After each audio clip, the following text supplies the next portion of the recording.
दोस्तों, social media के इस दौर में जो चेहरे जितने मासूम और खुश दिखाई देते हैं, क्या उनके पीछे का सच भी उतना ही खूबसूरत होता है? या फिर उस मुस्कान के पीछे छुपी होती है एक ऐसी खौफनाक साजिश जिसे सुनकर रूह कांप जाए?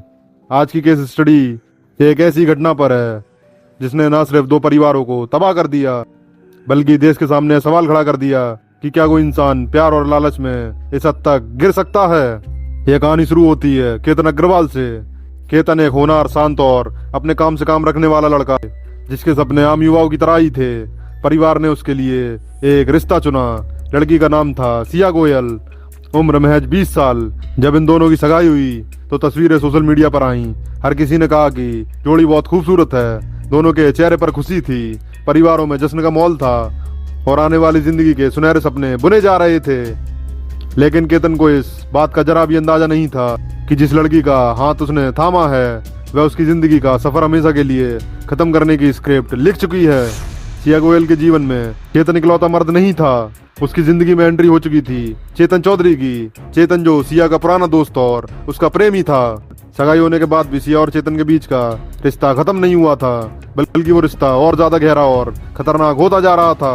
केतन इस पूरी बात से अनजान अपनी मंगेतर सिया पर आंख मूंद कर भरोसा कर रहा था, लेकिन इसी भरोसे की आड़ में पुणे की गलियों से लेकर लोनावला के पहाड़ों तक एक खौफनाक मर्डर का ब्लूप्रिंट तैयार किया जा रहा था। एक ऐसा मर्डर जिसे एक एक्सीडेंट का रूप दिया जा।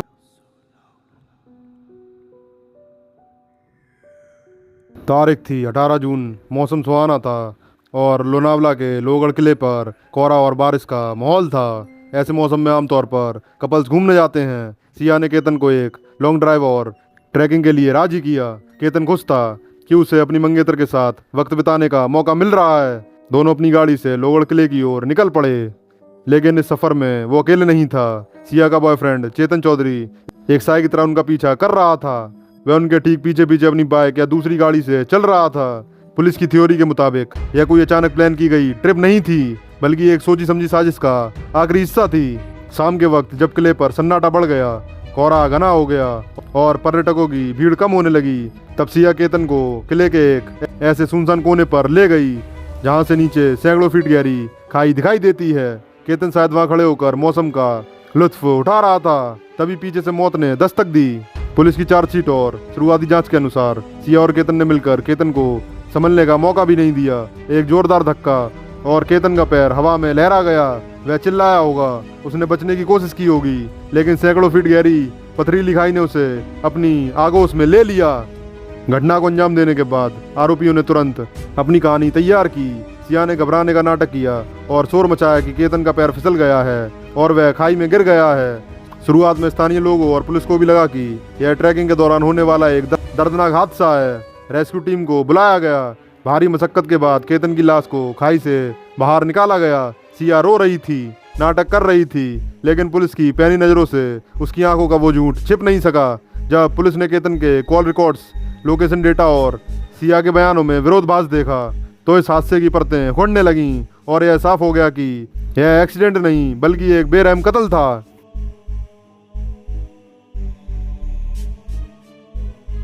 गिरफ्तारी के बाद जब पुणे पुलिस ने सिया गोयल और चेतन चौधरी के मोबाइल फोन्स को जब्त किया तो केस स्टडी के नज़रिए से सबसे बड़ा डिजिटल सबूत सामने आया। दोनों के फ़ोन में साधारण मैसेज नहीं थे। उन्होंने बातचीत करने के लिए सोशल मीडिया ऐप्स पर कोडेड लैंग्वेज का इस्तेमाल किया था। कत्ल से और कत्ल के बाद वे सीधे शब्दों में बात नहीं कर रहे थे, बल्कि कोड्स में लिख रहे थे कि काम कैसे करना है, पुलिस को क्या बोलना है और खुद को कैसे बचाना है। पुलिस के साइबर एक्सपर्ट्स ने जब इन चैट्स को डिकोड करना शुरू किया तो दोनों आरोपियों के पैरों के नीचे से जमीन खिसक गई।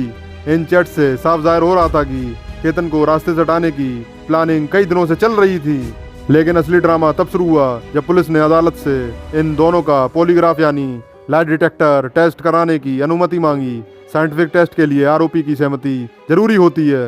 अगर सिया और चेतन बेकसूर थे, अगर केतन वाकई हादसे का शिकार हुआ था, तो उन्हें इस टेस्ट से डरने की कोई जरूरत नहीं थी। लेकिन जैसे ही कोर्ट में इस टेस्ट का जिक्र आया, दोनों आरोपियों ने साफ तौर पर पॉलीग्राफ टेस्ट कराने से मना कर दिया। एक केस स्टडी रिसर्चर के तौर पर हमें यह समझना होगा कि अपराधियों का लाई डिटेक्टर टेस्ट से इनकार करना कोर्ट में सीधे तौर पर उनका जुर्म साबित नहीं करता। लेकिन यह पुलिस के शक को 100% मजबूत कर देता है कि आरोपी कुछ ऐसा छुपा रहे हैं जो मशीन पकड़ लेगी। सच सामने आने के डर से उन्होंने अपने कानूनी अधिकारों का इस्तेमाल करते हुए टेस्ट को खारिज कर दिया। इसके बाद कोर्ट ने उनकी रिमांड खत्म होने पर उन्हें 14 दिन की न्यायिक हिरासत यानी सीधे जेल भेज दिया।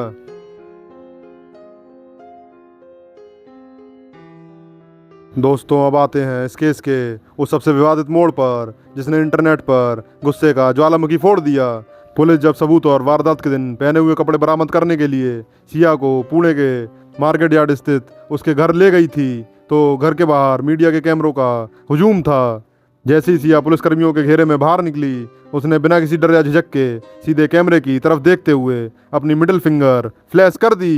एक 20 साल की लड़की जिस पर अपने मंगेतर की हत्या का संगीन आरोप है, जेल की चौखट पर खड़ी है। वो समाज और कानून को ठेंगा दिखाते हुए ऐसा अश्लील इशारा करती है। इस 17 सेकंड की वीडियो ने लोगों को हैरान कर दिया। इस पर देश के सबसे जाने माने और senior IPS officer Arun Bothra ने सोशल मीडिया पर रिएक्ट करते हुए लिखा कि उन्होंने अपने दशकों लंबे करियर में कई शातिर और खूंखार अपराधी देखे हैं, लेकिन एक कत्ल के आरोपी में ऐसी बेखौफ अकड़ और पछतावे की इतनी भारी कमी उन्होंने पहले कभी नहीं देखी। लेकिन इस कहानी का एक दूसरा पहलू भी है जो केस स्टडी को निष्पक्ष बनाने के लिए ज़रूरी है। जब सोशल मीडिया पर थू होने लगी तो सिया गोयल के पिता प्रवीण गोयल ने एक वीडियो बयान जारी किया। उन्होंने दावा किया कि सिया ने कोई अश्लील इशारा नहीं किया था। उनके मुताबिक जब पुलिस सिया को गाड़ी में बिठा रही थी तो उसकी उंगलियां गाड़ी के दरवाजे में दब गई थीं, जिससे उसका नाखून नीला पड़ गया था और उंगली सूज गई थी। पिता का कहना था कि वह सिर्फ अपनी सूजी हुई उंगली दिखा रही थी, ना कि मीडिया को मिडिल फिंगर।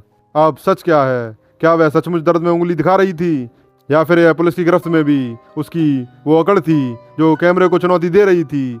पब्लिक का मानना है कि वीडियो में सिया के चेहरे का हाव भाव दर्द के नहीं बल्कि गुस्से और घमंड के थे।